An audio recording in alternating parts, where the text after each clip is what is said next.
chope gweng ka gweng nikech seche ma wawuok oko kaka Ramogi TV seche ma kelo ni lakteche kaachiel kod nurses mondo mi gimi yath tiende ni waketo ngimani mondo mi obed maber. Nyakoromogi Ajuang wasebedo e wuoth ni kanyakla nyaka sani to kendo pod wasudo nyasi kod chenro mane Ramogi TV ochano mar dhialo higa achiel kaka yo duoko lwedo ne oganda kod johera gi kuom sir ma gisebedo ka giyudo pod dhi nyime.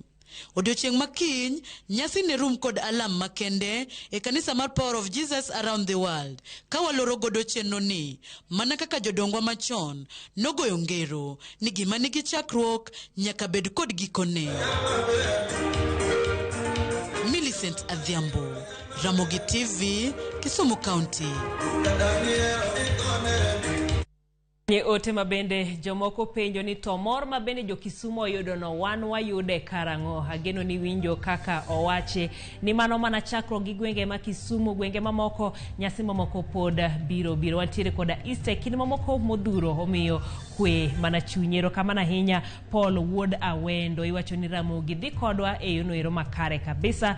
Jaramula babake Shaniz iwacho ni ibende irito mana neno tarik 7 no ka bende lokruok biro bedo kata biro wuok e romo mabende iluongo. To chiemo go dak chope Siaya County iwacho ni mago mabende ipogo. Erokamano kuom moko kuom ote mabende osedonjonwa kikidhi mabor pod waduogo gi mathoth.